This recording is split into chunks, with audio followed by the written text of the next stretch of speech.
자, 여러분 안녕하세요. 반갑습니다. 랜드프로에서 현 부동산 시장과 전망에 대한 올바른 생각과 행동에 대해서 강의를 좀 하자고 해서 제가 오늘 여기 나왔습니다. 여러분 오늘 처음 뵙는 이태강 교수라 합니다. 저는 현재 미드웨스트 대학에서 부동산을 가르치고요. 그 다음에 한국열린사이버대학에서도 부동산을 가르치고 있습니다. 그리고 한국경매학회의 수석연구원을 있으면서 강원도 회장의 역할을 맡고 있습니다. 그리고 저 개인적으로는 강원도에서 대한법률부동산연구소를 운영하고 있습니다.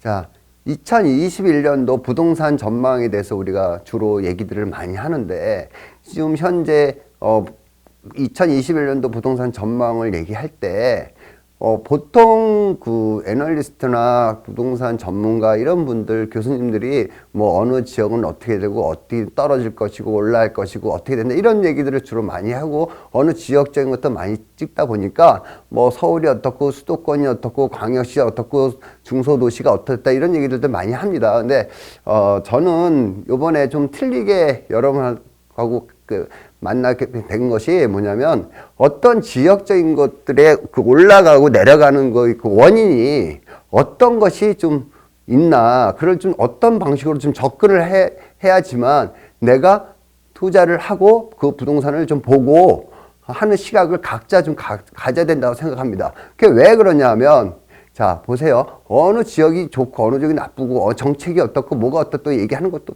있지만, 개인마다 소득도 틀리고 성향도 틀리고 다 틀리기 때문에 주택 가격의 그 변화가 어떤 원인으로 된 걸, 근본적인 걸 좀 우리가 알아야 되지 않나라는 측면에서 제가 요번에 그 강의 자료를 만들어 봤습니다.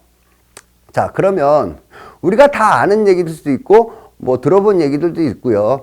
뭐 나눠서 얘기할 수도 있는데, 자, 그렇다면 부동산에 대한 그 근본적인 게 어떤 것이냐, 우리가 용어나 법률 자체에서부터 그런 것을 한번 짚어보는 시간을 갖도록 하겠습니다. 자, 부동산이라는 게 뭡니까? 여러분 다 아시다시피 움직일 수 없는 재산이라고 하죠. 자, 어느 것을 봐도 다 움직이는 건데 부동산의 토지와 건물만큼 움직이지 않는 것입니다. 그러다 보니까 그걸 또 재산이라고 하는데, 부동산은 재산과 자산이 겸비되어 있습니다. 자, 자산이라는 것은 무형재산과 유형재산이 합쳐진 게 자산이라고 합니다.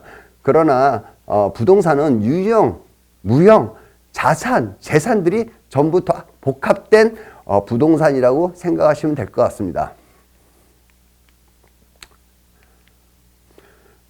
자, 부동산의 접근 방법인데, 부동산 접근 방법은 우리가 굉장히 많습니다. 그 중에서도 크게 보면 5가지로 한번 나눠볼 수 있는데, 자, 우선 정책적인 측면에서 우리가 볼 수 있고요. 인구와 세대수 측면에서 볼 수 있고요. 유동성 측면에서 볼 수 있고, 심리적인 측면에서 볼 수 있고, 문화적인 측면에서 볼 수 있다고 저는 그렇게 생각합니다. 자, 정치적인 측면 크게 봤을 때 이 5가지 중에서도 또 세분해서 나눠지고 있어요. 그리고 여러분들이 수도권에 살던지 경기도에 살던지 서울에 살던지 중심에 살던지 지방에 살던지 간에 그 우리나라에 대한 그 5가지의 가격으로 인해서 가격이 좀 변동되고 있다. 예를 들면 정책이 규제 지역이 심한 수도권 같은 경우는 정책적인 측면이 비중이 더 많이 차지하고 있다. 그 다음에 이제 지방 같은 데는 인구가 약간의 빠지는 데도 있고 늘어나는 데도 있지만 인구의 비중이 또 얼마큼 차지를 하고 있나, 이런 것도 있고요. 지금 패닉파이닝으로 해서 뭐 20대, 30대까지 뭐 집을 다 산다, 뭐 이렇게 하는데 영끌을 모아서 산다고 하는데, 이런 것들도 어떤 심리적인 작동이 어느 정도 비중을 차지하고 있나. 그 다음에 우리나라만 있는 전세제도, 우리나라만 있는 뭐 임대차 보호법, 뭐 상가임대차법 여러 가지 있지 않습니까? 그렇듯이 문화적인 측면, 그 다음에 아파트를 선호하는 측면, 문화적인 측면들도 이런 것들이 더 가미되어 있다라고 볼 수 있습니다. 그리고 지금 현재 정부에서나 많은 사람들이 유동자금이 얼마큼 확대돼서 유동자금에서 돈의 가치가 떨어져서 부동산 가격이 상승하였다는 것도 어느 정도의 비중을 차지하고 있나.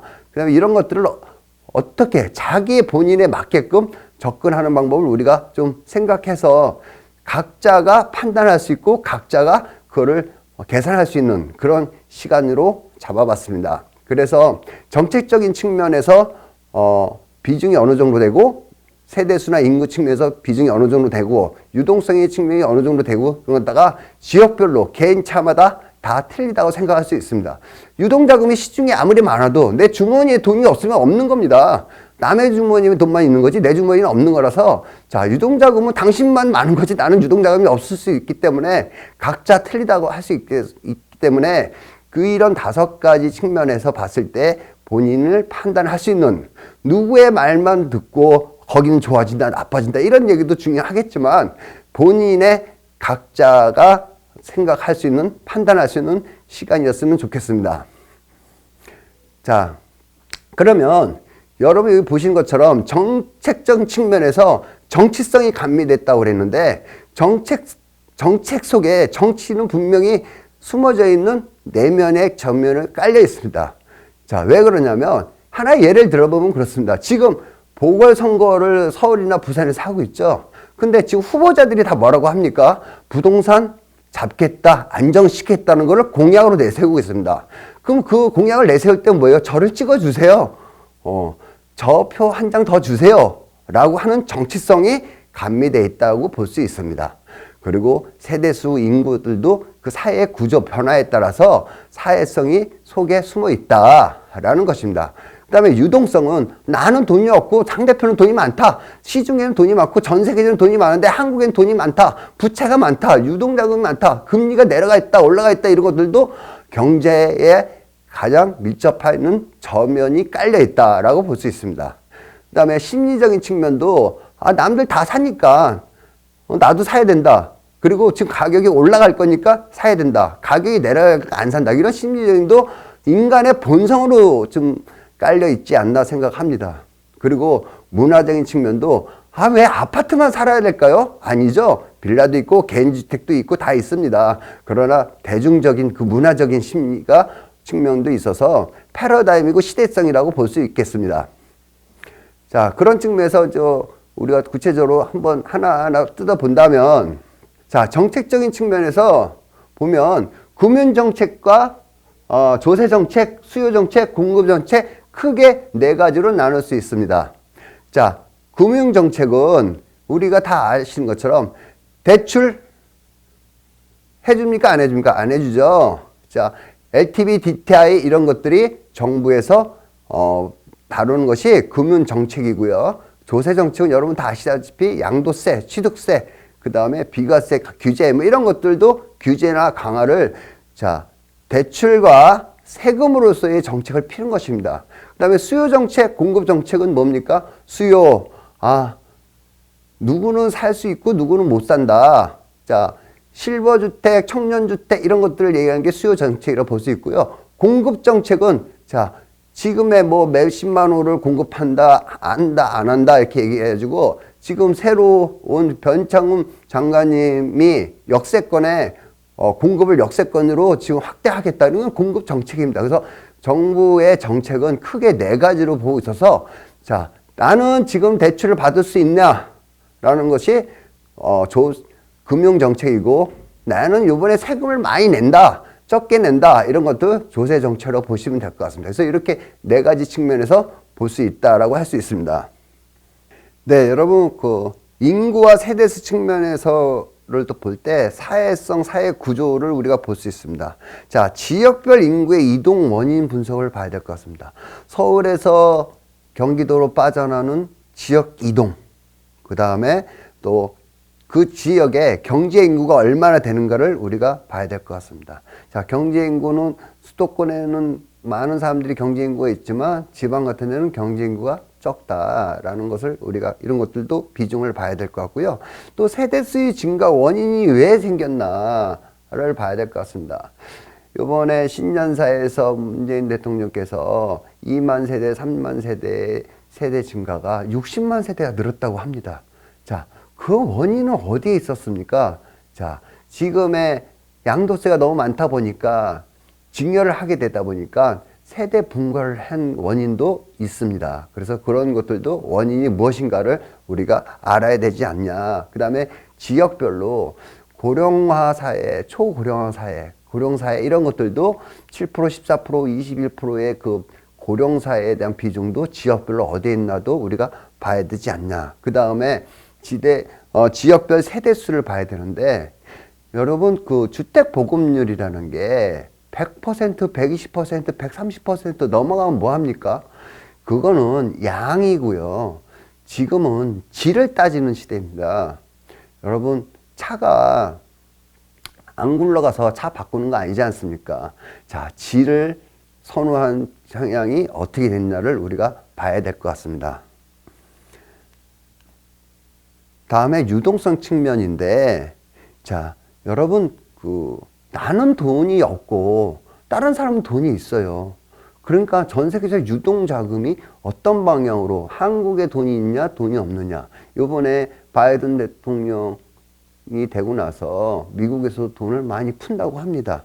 그런 것들도 측면에서 봤을 때 어떻게 되냐. 근데 여러분 유동 자금이란 게 무섭습니다. 사실은 금리, 정책 이런 것들도 있지만 대세를 이끌고 나가는 건 유동 자금이라고 볼 수 있습니다. 지금 현재 봤을 때 유동 자금은 역대 최고로서 약 시중에 옛날보다 약 3배 이상의 유동 자금이 지금 풀리고 있어서 그 유동 자금이 부동산 가격에, 자산에 어떤 영향을 미치고 있는가를 생각해야 되는데, 개인적인 측면에서 나는 유동 자금이 없으면 그거는 좀 다른 세계를 바라볼 수 있다. 개인의 생각을 해야 된다는 것입니다. 자, 그래서 시중자금과 예금관계, 그 다음에 부동산 유동자금과 흐름을 봐야 된다. 그 유동자금이 어디로 어떻게 흘러가는 것이 중요합니다. 다음은 심리적인 측면인데, 심리적인 측면에서 인간의 본성이 나타난 것입니다. 자, 여러분 의식주 중에서 자, 주에 대한 것도 인간의 좋은 집에서 살고 싶은 게 인간의 본성이라는 게 누구나 다 압니다. 그러다 보니까 신규 아파트의 선호라든지 이런 것들도 우리가 나와 있기 때문에 아까 말씀드렸던 양적인 주택보다 질적인 주택을 더 찾고 있다는 것들, 이런 심리지수고요. 그 다음에 전세지수, 심리지수들이 높으면 높을수록 부동산 가격이 변동이 온다는 것들도 우리가 알아야 되는데, 지금 현재 우리나라는 임대차 3법을 해서 전세지수, 심리지수가 지금 200에 가깝게 되어 있습니다. 여러분 200이 최고점인데 200에 가까이 있다는 것은 전세 가격의 심리수가 높다는 얘기죠. 그래서 여러분 다 아시는 것처럼 전세가 가격이 상승하면 자, 매매 가격도 올라갈 거라는 걸 다 학술적이나 누구나 다 알고 있는 얘기입니다. 그 다음에 또 심리적인 측면에서 프라이드가 있습니다. 여러분 누구는 어느 지역에서 어디서 뭐 나쁜데 좋은데 살고 있다 이게 따질 때, 술 한 잔을 마셔도 나 강남 어디 살아, 그러면 괜히 어깨가 올라가고 그러지 않습니까? 그런 것들도, 그다음에 내가 뭐 공공주택에 살고 있다, 그 어떤 위압감 같은 거 있고, 이런 자기도 모르는, 눈에 보이지 않는 프라이드가 있다고 생각합니다. 그래서 옛날에 뭐라고 그랬습니까? 부동산도 계급이 있다라고 얘기한 것처럼 그런 프라이드 자체도 내면적으로 깔려있지 않나라는 것도 간접적으로 한번 생각해 볼 수 있습니다. 다음은 문화적 측면인데, 그 문화적 측면은 시대성을 반드시 반영하고 있다는 것입니다. 전 세계에서 독특하게 아파트만 선호하고 있다는 것입니다. 우리나라의 그 특징들이 있는데, 주택에 대한 집착도가 다른 나라보다 우리나라가 굉장히 강하게 나타나고 있죠. 그래서 그 다음에 지금 또 시대적 변화에서 1인 가구, 2인 가구의 또 증가, 이런 거고 주거 형태를 갖다가, 문화적인 측면에서는 옛날에는 원시대 때 그냥 집이고, 그냥 갖고 있고 초가집이고 했지만, 지금 그걸 자산으로 활용한다는 것이 굉장한 그 문화적 측면이라고 볼 수 있습니다. 여러분, 부동산을 그냥,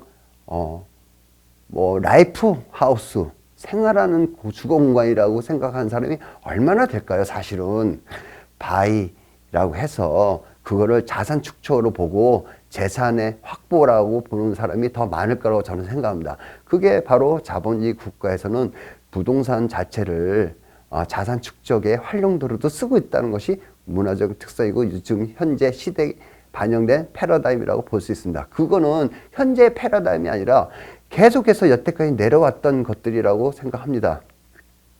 자, 이렇게 5가지를 가지고 우리가 부동산을 바라보는 시각을 각자의 입장에서 보는 거지, 어디가 좋아지고 어디가 나빠진다 이런 것들은 나하고 안 맞을 수가 있기 때문에 본인의 맞게끔, 다시 말씀드리면 유동자금이 많으면 뭐합니까? 내가 통장에 돈이 없으면 난 유동자금이 없는 거지. 그런 것처럼 각자에 맞는 맞춤형을 해서 요런 지역은 내가 생각할 때는 정책적인 게 더 많고 요 밑에 심리적인 게 많다, 이런 것에서 접근 방법을 이 5가지로 크게 볼 수 있습니다. 그래서 특강 목차로 정책적인 측면, 정치성이 가미되어 있다는 거죠. 그 다음에 인구 세대수 사회 측면, 그 다음에 경제, 그 다음에 사람의 심리적인 본성, 그 다음에 문화적인 측면 5가지에서 다시 한번 설명드리겠습니다. 그 다음에 코로나 이후의 부동산 시장도 시간이 되면 제가 또 말씀을 드리겠습니다. 자, 1편 정책적인 측면에서 정치성이 가미됐다고 했습니다. 자, 서울이나 부산에 보궐선거 하면서 후보자들이 부동산 안정시킬게요 라고 하는 것이 무엇입니까? 자, 정치성이 가미되어 있다는 것입니다. 그리고 이념적으로도 정책을 필 때 항상 포함이 되어 있습니다. 사실 문재인 정부 들어서 정책적 이념적인 것이 포함이 돼 있어서 지금 정책 가격 상승 원인이 되고 있지만, 그런 것들이 정책적으로 펴다 보니까 좀 정책적인 측면이 정치성이 같이 감면되어 있는 것은 여러분도 다 아실 것이고 여러분도 느끼실 겁니다. 정책적에서 지금 현재 팩트는 어떻게 되고 있는가를 한번 보겠습니다. 자, 지금 현재의 아파트 청약은 엄청납니다. 엄청나는데, 그 다음에 그 신규와 멸실이라는 게 있습니다. 여러분, 2019년도에 멸실률이 도대체 몇 개가 멸실이 되는지 한번 여러분 보시면 놀라실 건데, 어쨌든 멸실도 우리가 또 팩트를 봐야 될 거고, 그 다음에 규제 지역과 비규제 지역에서 정부의 어떤 정책을 피고 있는가를 우리가 또 봐야 될 것 같습니다. 그 다음에는 수도권과 광역시, 중소도시의 부동산 시장의 전망인데, 이런 것들도 세금 관련돼서 어떻게 연결이 돼 있나를 봐야 될 것 같고요. 그 다음에는 코로나 이후의 부동산 시장 전망이고요. 그 다음에 시간이 된다면 신국토부 장관의 공급 정책에 따른 가격 변동의 이유가, 지금 용적률 같은 거 역세권에 다 올린다. 그래서 이런 것들이 시장의 변화가 있다. 그럼 현재의 팩트를 보면 이 역세권 개발로 인해서 수도권 역세권 주변에 반지하나 빌라들이 지금 가격이 폭등하고 있는 것들도 정책적인 측면에서 첨부가 돼 있지 않나 이렇게 생각합니다. 그래서 그런 것들도 우리가 바탕을 깔고 현재 팩트를 보도록 하겠습니다. 자, 여러분, 이게 이분법적인 정책으로 문재인 정부는 출발을 했습니다. 자, 2017년도 5월 달에 문재인 정부 출범했을 때 뭐라고 했습니까? 부동산 가격을 잡겠다라고 했을 때 임대인하고 임차인하고 둘이 갈라졌습니다. 자, 임대인은 뭐라고 그랬어요? 주택 가격을 잡겠다 했더니 어이구 걱정이네. 가격이 다운되거나 가격이 잡히거나 그러면 집주인들은 은근히 자기 자산이 축소되기 때문에 걱정을 했어요, 사실은. 근데 임차인들은 어떻게 했어요? 집 없는 임차인들은 잘 됐다, 그래, 잡아라 라고 해서 사실상 그때는 임대인과 임차인이 걱정한 사람과 잘 됐다는 사람 두 개로 갈라져서 이분적으로 정책을 좀 갈라놓지 않았나 생각을 합니다. 그런데 지금 현재 보면 이분적인 것이 지금은 정권 후반부에는 사분적 정책으로 지금 갈라서 있다라고 볼 수 있습니다. 자, 걱정했던 임대인이 둘로 갈라지고요. 또 잘됐다고 한 임차인이 둘로 갈라졌습니다. 자, 첫 번째 임대인은 가격이 상승했어요. 가격이 상승하니까 집을 안 파는 사람은, 주택을 안 파는 사람은 안 팔길 잘했다.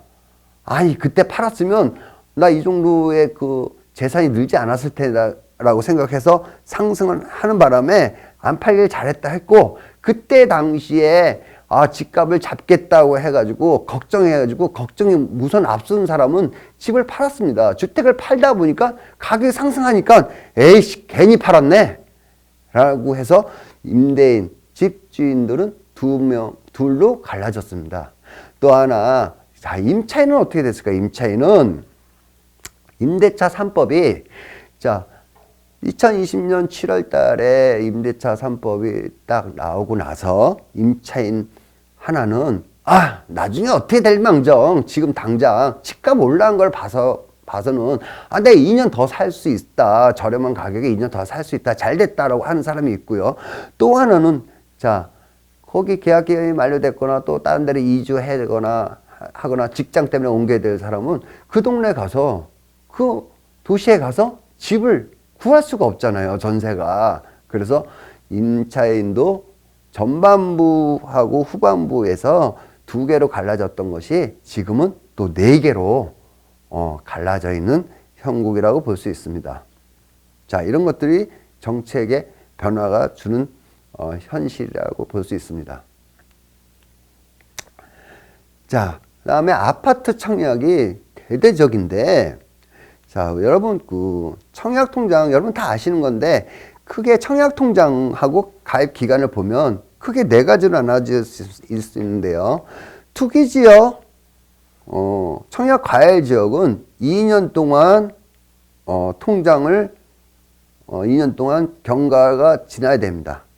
그래서 24회 통장을 돈을 벌어서 2년이 지나야 되고, 그 다음에 그 외의 지역은 1년, 그 다음에 그 외에 그 지방들은 6개월, 그 다음에 이제 위축 지역은 한 달만 부어도 청약을 부을 수가 있습니다. 부어서 청약을 할 수 있어서 4개의 지역으로 나눠져 있다라고 볼 수 있습니다. 그리고 예치금도 조금씩 틀리죠. 틀려서 요거 예치금하고 4개의 기간이 있어서 여러분들이 만약에 수도권 외에 갈 때는 6개월만 청약을 부어놨으면 청약을 할 수 있다. 그 다음에 내가 투기지역이나 이런 데 갈 때는 어떻게 해요? 24개월 이상 부어야 되겠죠? 그리고 지금 청약을 우리나라 인구 5천만 중에서 거의 지금 3천만이 지금 청약을 붓고 있다고 합니다. 자, 그래서 여러분 그 청약은 누구나 다 붓고 있는 상황이고 부동산이 열기가 그만큼 뜨겁다고 볼 수 있습니다. 자, 부동산 관련 취득세인데요. 취득세에 대한 문제점으로 인해서 풍선 효과들이 지금 많이 나타나고 있습니다. 자, 조정지역은 1%대고요.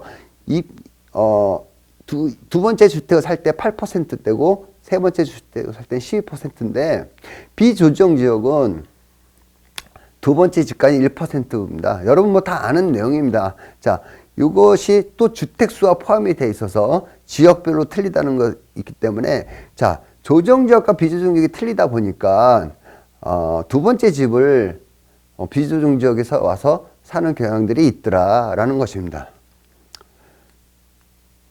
그 다음에 종합부동산세는 6억 초과는 다주택자일 때이고, 그 다음에 9억 초과는 1주택자일 때만 종합부동산을 냅니다. 그 다음에 토지는 5억 초과자, 그 다음에 상가, 레전스 이런 외들은 80억 초과를 해야 종합부동산을 내는 거로 되어 있습니다. 그 다음에 재산세도 마찬가지로 5월 31일 날 사서 6월 2일 날 팔았다 하더라도 재산세는 6월 1일 날 기준으로 재산세를 내고 있다는 거 여러분 다 아실 겁니다.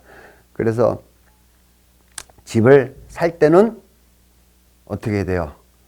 자, 집을 사서 6월 1일 이전에 등기를 받으면 내가 재산세를 내야 되잖아요. 그래서 6월 1일 이후에 등기를 하면 전 소유자가 재산세를 냈다는 걸 해서 여러분 6월 1일 기준으로 반드시 등기 받고 안 받고를 가지고 재산세를 내니 안 내니라는 것을 판단할 수 있습니다.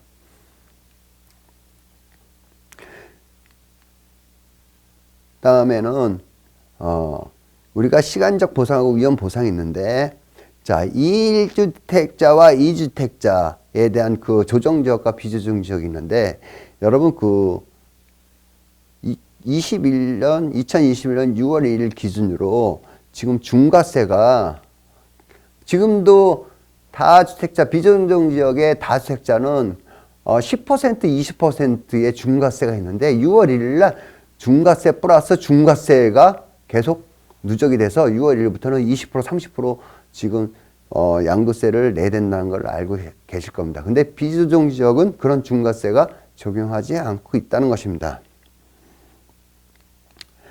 자, 여러분 이 조정지역과 비조정지역의 비과세, 1주택자 비과세, 뭐 어떤 혜택을 받아서 비과세를 받을 때에 여러분 여기 포인트를 보시면 취득 당시와 양도 당시를 우리가 구분을 해야 됩니다. 자, 취득할 때의 조정지역인가, 그 다음에 양도할 때 조정지역인가를 여러분 이 표를 보시면, 여기서 보시면 조정지역, 취득 당시의 조정지역, 또 양도 당시의 조정지역 이렇게 나누지 않습니까? 그래서 현재의 조정지역, 그 다음에 양도할 때 조정지역. 자, 현재는 조정지역인데 계약을 할 때는, 전에 매입을 할 때는 그 조정지역이 아니었다는 것입니다. 그리고 이거는 현재는 조정지역인데 또 전에 그 무주택자였을 때 우리가 계약을 한 거고, 근데 현재는 또 양팔 때는 조정지역이 아니라는 거죠. 그래서 이거 여러분들이 이런 사례들을 쭉 볼 수 있는데, 이때에 2년 보유냐 2년 거주냐를 이렇게 나눠져 있습니다. 그러면 보유는 전 지역이 해당이 됩니다. 2년만 보유하면 비과세를 해준다는 거죠. 그러나 여기 없음은 현재의 팔 때에 매도를 할 때 조정지역이 아닌 지역 있죠. 이때들은 거주를 해야 된다는 것입니다. 그래서 현재의 양도시 조정지역이냐 아니냐에 따라서 이렇게 우리가 틀려져서 중과세 역시도 취득 당시와 양도 당시는 이렇게 틀리다는 것입니다. 그래서 여러분들 이거 뭐 하실 수 있으면 이거를 핸드폰에서 캡처를 해서 가지고 계시면 누가 얘기를 하더라도, 야, 너 살던 데가 어디야? 거기가 그때 살 때 조정지역에서 비조정지역에서 얘기를 해서 캡처를 해놓고 얘기를 해줄 수 있습니다. 자, 여러분 이거를 한번 참고하셔서 여러분 나름대로 세금에 대한 것을 절세를 하는 거로 한번 생각해 봤으면 좋겠습니다. 자, 양도세 개정인데 여러분 다 아시는 얘기예요. 여기 중과세 확대라고 해서, 자, 조정지역과 비조정지역에서 똑같이 1년 미만, 2년 미만에서 세금이 더 올라가고 있다. 뭐 결론이 이거예요, 여러분. 세금은 계속 올라가고 있다. 중과세 플러스 취득세 중과세, 재산세 중과세, 종합소득세 중과세, 양도세 중과세, 여러 가지가 전부 다 중과 하고 있다. 근데 이 세금은 결국 세입자들한테 전가가 되고 있어서 부동산 가격을 좀 올리고 있다라고 볼 수 있습니다. 자, 임대차 3법. 여러분 다 아시는 임대차 3법입니다. 하도 많이 들어서 알죠? 2+2. 자, 여러분 그 전월세 신고제, 전월세 상한제, 그 다음에 계약갱신 청구권 이렇게 되는데, 전월세 신고제는 6월 1일부터 시작을 합니다. 자, 전월세 신고를 하면 과연 전세 가격이나 월세 가격이 투명해진다? 저는 또 그렇게 보지 않습니다. 오히려 투명해진 만큼 더 가격을 상승시킬 수 있다라고 저는 봅니다. 그리고 상한제로 인해서 병폐도 많이 있다 보니까, 이 병폐가 뭐예요? 전세가 없어진 거죠. 그 전세가 없어지고 또 금리가 낮다 보니까 사람들이 임대인들은 월세를 돌리기도 하고, 그래서 이런 사실상 저는 임대차 3법이 가격이 폭등하고 있을 때는 저는 이제 상한제를 하면 휘발유 뿌린 것밖에 안 됩니다. 그래서 공급이 풍부할 때 저는 그 임대차 3법이 나왔으면 했는데, 뭐 예상외로 막 갑자기 나오는 바람에 저도 깜짝 놀랐습니다. 사실은 저는 제3신도시가 형성이 되고 공급이 많았을 때, 우리나라에서 가격이 약간 출렁거리고 내려갔을 때가 제1신도시가 완성되고 나서 가격이 출렁됐었고요. 그 다음에 공급 측면에서 2도시가 생겼을 때에 출렁거렸습니다. 그런데 요번에 좀 너무 빨리 한 거 아니냐. 제 생각은 사실 임대차 3법이라는 게 그전부터 논의는 됐지만 제3신도시가 형성이 된 다음에 임대차 3법이 나올 줄 알았는데 공급이 부족한 상황에서 임대차 3법이 나온 바람에 지금 이런 부작용이 생기고 있지 않나 이렇게 생각합니다. 자, 임대차 3법의 장점도 있습니다. 자, 장점이 뭐예요? 세입자는 2년 더 거주할 수 있다는 거죠. 그 다음에 임대료 급등에 대한 것을 일단은 걱정을 덜 한다는 거고요. 그 다음에 임대차 신고제가 시세 정보를 제공한다. 근데 여기서 이 장점인데 이 장점에 대한 부작용도 반드시 지금 일어나고 있지 않습니까? 이거는 왜 그래? 공급이 없는 상황에서 했기 때문에 그래요. 제3신도시가 생기고 나서 완성이 된 후에 임대차 3법을 했으면 이런 부작용이 덜 하지 않았나? 이렇게 저는 나름대로 생각해 봅니다. 여러분, 임대인이 됐을 때 계약갱신 거절 사유가 9가지가 있습니다. 9가지. 이거는 임대인도 알아야 되고 임차인도 알아야 될 사항입니다. 그래서 여러 개 보시면 임차인 2번 이상 임대료 연체한 경우, 월세를 안 낸 경우, 그 다음에 임차인 부정한 방법에 했을 경우, 그 다음에 서로 합의하에 얼마 줄 테니까 이사 가, 얼마 주세요, 저 이사 갈게요라고 한 경우, 그 다음에 임대인의 동의 없이 다른 사람한테 전세 전체를 놓거나 했을 경우, 그 다음에 주인의 동의 없이 무단위로 개조하거나 뜯어 고치거나 하면 안 된다. 그 다음에 또 멸실이 돼서 재건축을 멸실을 한다는 겁니다. 여러분, 독일 같은 경우는 세입자도 어느 정도 제한이 있다 보니까 재건축이라는 핑계로 세입자를 내보내는 경우도 많이 있습니다. 그리고 실제로 가격이 폭등하다 보니까 옛날 주택을 개조한다고 해서 세입자를 내보내고 건축을 해가지고 높은 가격에 다시 세를 놓는 경우가 많이 있습니다. 그래서 철거 또는 재건축에 예정한 경우, 그 다음에 임대인 또는 임대인의 가족이 실제 거주하는 경우, 그 다음에 임차인의 의무를 위반했을 경우, 모든 법에서는 각자의 책임과 의무에서 의무를 위반했을 때는 그때는 거부를 할 수 있다라는 것입니다. 그래서 그런데 임대차 보호법에서 아무리 이렇습니다. 자, 제10조 강행 규정이라는 게 뭐냐면 세입자가 저 주인하고 세입자하고 둘이서 1년 계약을 해도 저 1년 더 살겠습니다. 그럼 집주인이 당신 나하고 계약할 때 1년밖에 안 살기로 했는데 왜 1년 더 산다고 해? 당신 계약 위반이냐가 아닙니다. 그거는 임대차 특별법에 의해서 이 세입자가 1년 더 살겠다고 하면 살게 해줘야 됩니다. 그래서 그 1년 계약서 쓴 거는 인정할 수 없다라는 것입니다. 다음에 중요한 팩트는 전월세 전환율인데 여러분 기준금리 플러스 2%를 대해서 쉽게 말씀드리면 2020년 9월 29일 날 4%의 전세를 월세로 전환 금액을 2.5%로 내려갔습니다. 요것이 이제 어떻게 보면 쉽게 보면 임차인이 나 월세를 돌릴 때 싸게 월세를 돌릴 수 있다고 생각하지만 또 반대로 생각해 보면 월세를 갖다가 전세로 돌릴 때는 높은 가격의 전세를 돌릴 수 있는 것도 생각해야 될 것 같습니다. 그리고 언제부터 시행했는가? 7월 30일부터 시행했고 여러 차례 계약갱신을 할 수도 있었고 그 다음에 전에 살던 사람들, 이게 소급적으로 하니까 전에 6년, 8년 살던 사람들도 한 번에 계약갱신을 한 번도 안 쓴 거기 때문에 계약갱신 한 번을 쓸 수 있다. 그리고 새로운 세입자 계약할 때도 종전 가격에 5% 이익을 수 아니다. 새로운 세입자가 나타났을 때는 5% 적용하지 않는다는 것입니다. 자, 계약갱신 청구에 전세도 월세도 전환하는가? 전세를 2.5%를 월세로 돌린다고 할 때에 세입자가 동의를 해야지만 전세를 월세로 돌릴 수 있습니다. 그 다음에 집주인이 실거주를 한다 그러면 비워줘야 됩니다. 세입자는.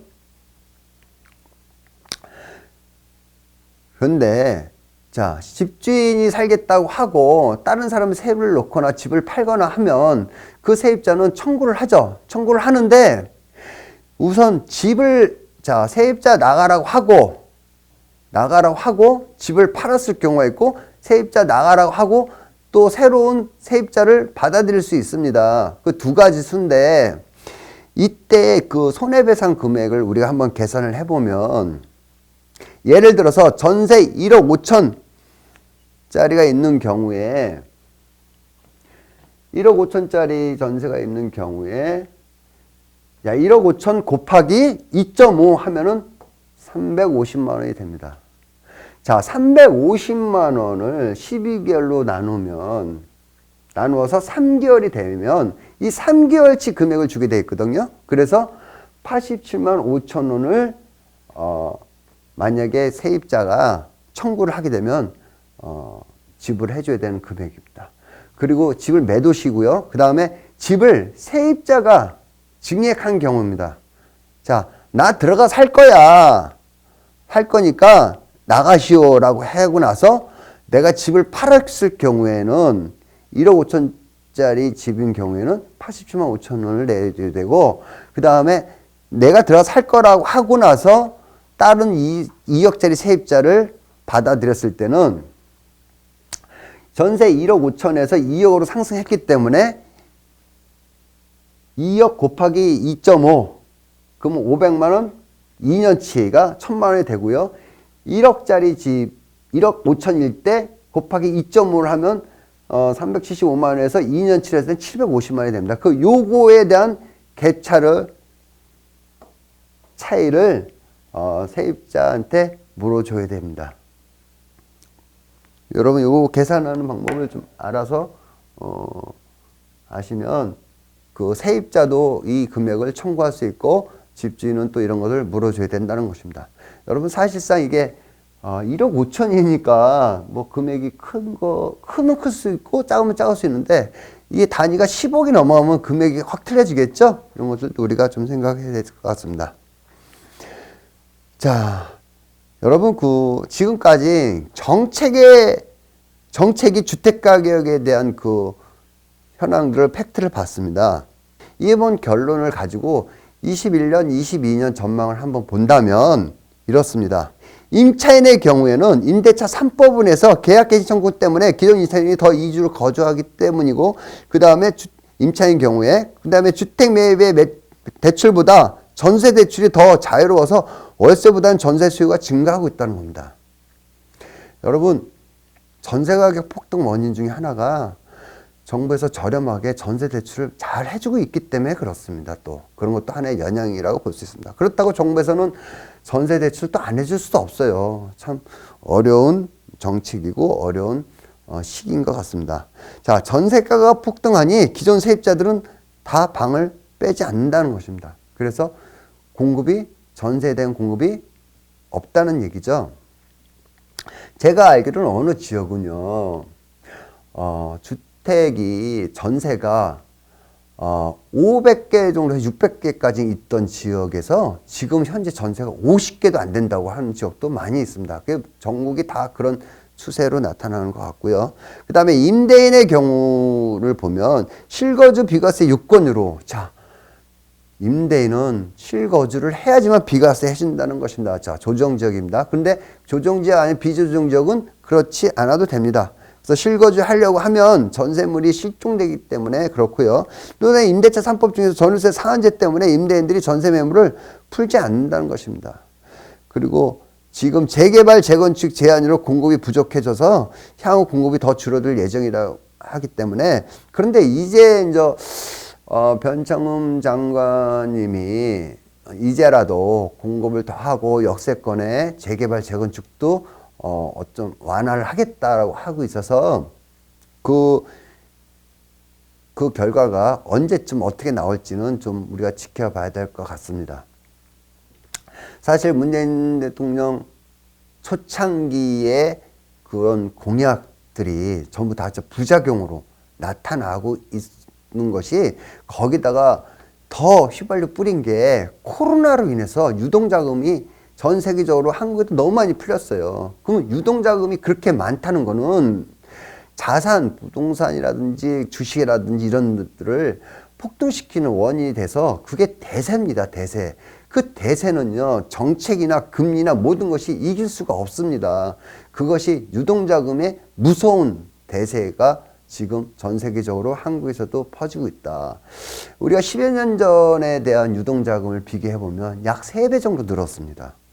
유동자금이 3배 늘는 건요, 엄청난 겁니다. 전 세계적으로 그런 때가 없었습니다. 지금 현재는 옛날보다 유동자금이 3배가 늘었다는 걸 여러분이 염두에 두시고, 이 유동자금이 많기 때문에 국가에서도 걱정하고 국민들의 부동산 가격도 폭등하고 있어서 정책이나 금리나 이런 것들 모든 것들이 유동자금이 너무 많아서 심리적으로 가격 폭등의 원인이 되고 있다라고 저는 그렇게 판단합니다.